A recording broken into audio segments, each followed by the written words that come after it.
استاد گوشت اسب را خوردنش حلال است یا حرام؟ حلال است. گوشت اسب حلال است. اونایی که حرام گفتن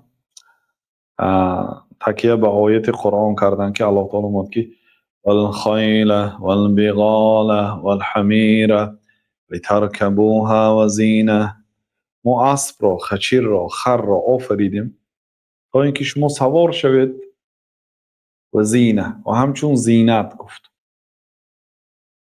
ظاهری آیت گویا که الله تعالی اسب و خر و خچیر را فقط برای سوار شدن و برای زینت آفریده باشد.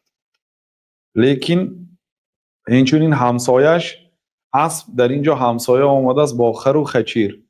خر و خچیر واقعا برای کشته خوردن گوشت آنها حرام است. خرم خچیرم. خچیر یعنی پدر و مادرش یکتش اسب و یکتش خر. از سبب آنکه یکتش حلال است یکتش حرام است حکم اینم حرام میگیرد. خچیر حرام است گوشتش. همسایه هاش که خر و خچیر است گفتن که یعنی اسب را الله تعالی فقط برای سوار شدن و برای زینت گفت. غیر از اینکه سوار شدن است مثلا با خر و خچیر بار کشانده می شود، زمین شدگار کرده می شود، برای دیگر کارها هم کاربست کرده می شود. لیکن الله تعالی در اینجا دو مشهورش آورد. لیکن دلالت نمی کند که خوردن اسب حرام است. همین آیت خودش برای آنکه اصل در طعام ها حلال است. الاصل فی الاطعمه الحل. اصلا طعام ها حلال است مگرم اون طعام حرام است که شریعت دلیل لازم است که شریعت همون طعام حرام کرده باشد. مثلا خر درست است که حدیث آمده است که پیامبر صلی الله علیه و آله روزی خیبر خوردن گوشت های خر را حرام گفتند.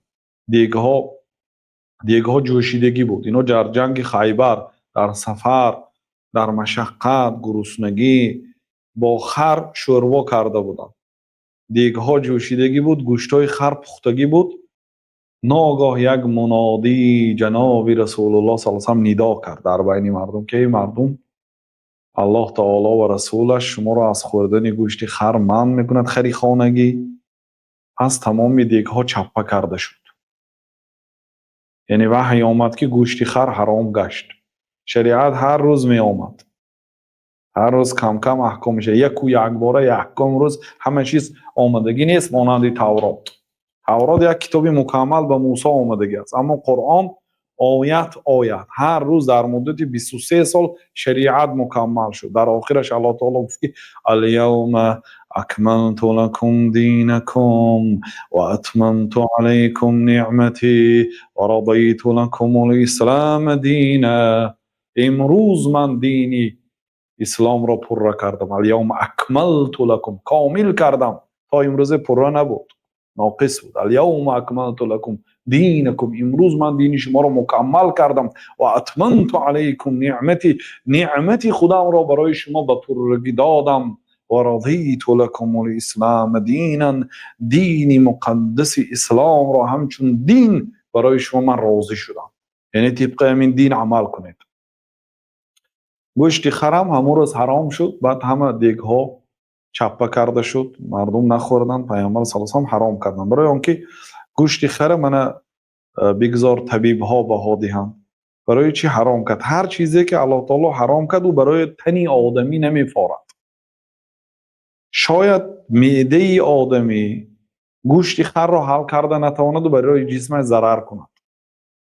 درست است که مثلا گوشت خر مثل گوشت خوک نیست یا مثل گوشت سگ نیست. از گوشت سگ دیده شاید حرمتش پستر باشد، حرمت به معنی حرام بودنش، لیکن به هر حال برای بدن آدم ضرر میکند. اگر یگان طبیب ها در همین باره تحقیقات داشته باشند پیشنهاد کنم.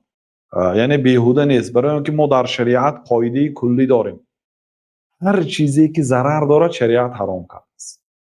گوشت خوکی که حرام کرد ضرر دارد. مثلا گوشت گورخر حلال است. گورخر و یک خری یاوایی هست.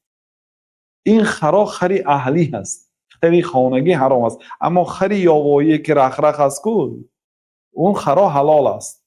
اون خرای جسمش هم قریب مثل اسب است، معده تر نیست. اونا حلال است. مرحمت بخورید. گوشت اسب هم حلال است.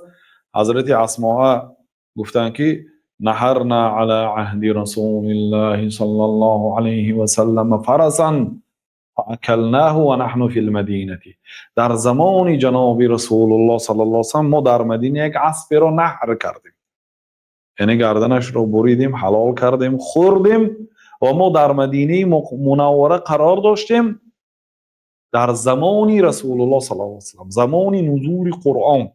اگر یگان کار صحابه ها پنهانی کنند، الله تعالی به پیغمبر وحی میداد که بعضی آدم ها فلان کارها رو کرده ایستادن و اون کار حرام گفته و اینها در مدینه اسب کشته خوردن، هیچ چیزی نازل نشد، اسب حرام است نگفت. لیکن در بعضی جنگ ها وقتی که صحابه ها اومده پرسیدن که یا رسول الله مثلا خوراک نصف روزی وقتش شده است، یگان اسب کشیم؟ گفتن نه. چطور کشیم؟ گفتن از همینجا بعضی فقها گفتن که کشتن اسب حرام است. درست است که پیامبر صلی الله علیه و آله اسب نکش گفتن. برای چی اسب نکش گفتن؟ برای آنکه اسب در جنگ حاجت جنگاورها به اسب بزرگتر است نسبت به شتر. شتر هم برای فایده دارد، لیکن شکم مردم هم سیر کردن در کار است.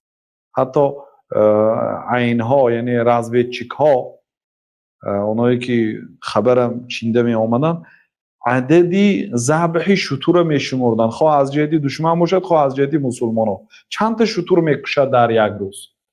اگر مثلا 100 شتر کشد، از همین عددی جنگاورای معین کرده میشه.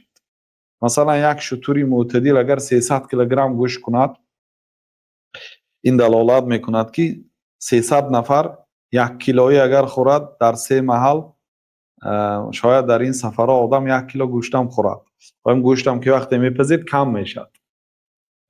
300 کیلو گوشت کند یک شتر احتمال که 300 کس سیر میشد. خب اگر 10 شتر کشد، دلالت می‌کند که اونو 3000 کس بودیان. همین خیلی عددی جنگاورا رو به واسطه ذبح شتر معین میکردن.